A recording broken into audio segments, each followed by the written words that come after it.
Hyderabad HICC లో అంతర్జాతీయ mining today 2018 సదస్సు ప్రారంభమైంది. కేంద్ర మంత్రి తోమర్, గవర్నర్ నరసింహన్, రాష్ట్ర మంత్రి KTR, దేశ విదేశాల నుంచి 500 మందికి పైగా ప్రతినిధులు అటెండ్ అయ్యారు. ప్రస్తుతం సదస్సులో KTR మాట్లాడుతున్నారు. లైవ్ లో చూస్తున్నాం. Major and minor minerals. In fact, as a new state, as a young state, we believe very firmly that mineral wealth is wealth of the nation, is national treasure. While we have identified in Telangana mining sector as one of our growth engines, we have also ensured that mining is done in sync, in consonance with the concerns of environment, with the concerns of protecting our nature in a longer run as well.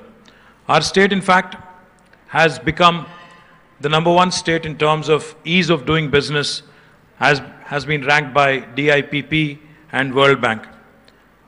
The state government, under the leadership of our dynamic Chief Minister, Shri K. Chandrasekhar Rao ji, has taken several steps, in fact, even with respect to mining and prospecting the mineral blocks for exploration and resource evaluation in the last 3.5 years.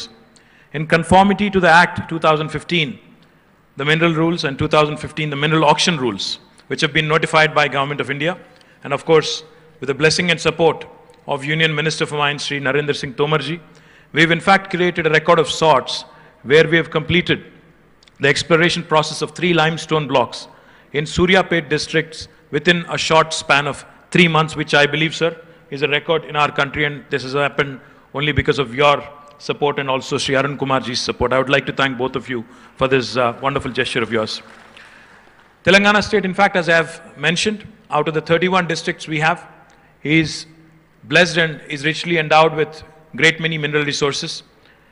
One of the commitments given by Government of India in the AP Reorganization Act is the promise of exploration of an integrated steel plant in Khammam district.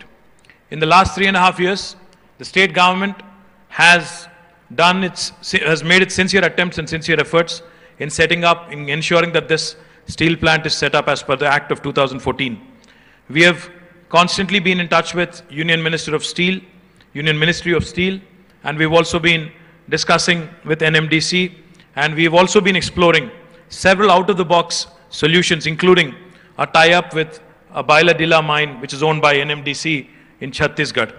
The state government has also sanctioned rupees 2 crores to Rail Vikas Nigam Limited to take up the feasibility studies for laying a railway line between Bailadila to the proposed integrated steel plant site in Khammam district.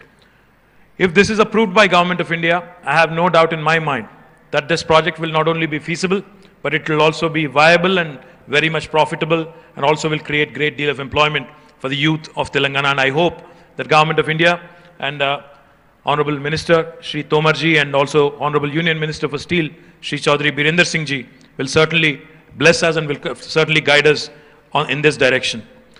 Considering the recession in domestic and international markets, especially in the granite sector, Telangana in fact also has brought in several supportive measures to the local industry here by way of offering a huge concession on the cinerage fee with respect to granite cutting and polishing units, and many of the unit representatives are also here, I would presume. After the bifurcation of state, we've also introduced model sand mining policies.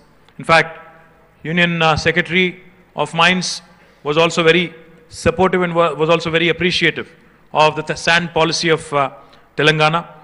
The sand policy essentially includes curtailing the middleman's role, avoiding the overexploitation of our resources, and ensuring that systematic extraction happens with due protection to environment, and also a quick disposal and a very transparent and fair disposal through stockyards with a fixed price which is fixed by the government.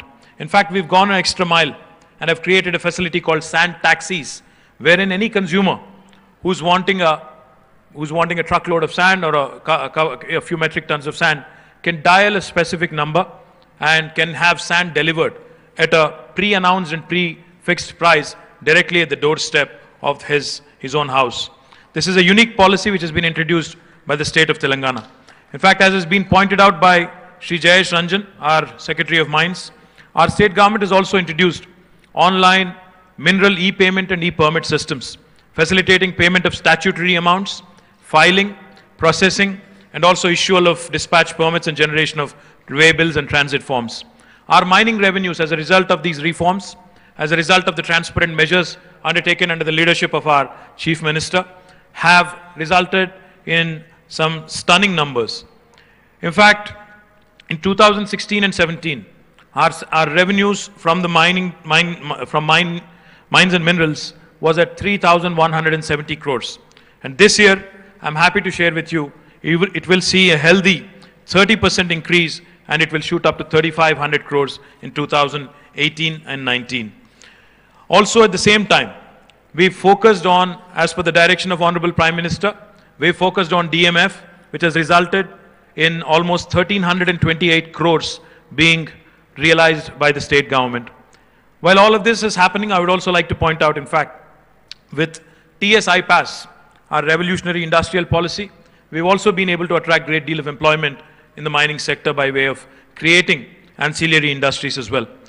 But what I would like to focus on, all the success, all the amazing stories, I'm sure will be explained to all of you in the course of next couple of days by my friends here, my local mining officials here in the state of Telangana. But for the next 2 days, while you deliberate, all the delegates here, I would urge you to consider the following 5 points for your deliberations, for your discussions. Mines, as I've pointed out, is national treasure. It belongs to the people of this country. So I think with the help of Union government, with the help of Union Mines Minister and his team, we've been able to bring about great deal of transparency with respect to allocation of mines. We've been able to bring a great deal of confidence to the process. We have made it process-oriented and not people-oriented. We've institutionalized the change and taking away the individual discretion. Transparency in allocation can be further improved. I'm sure.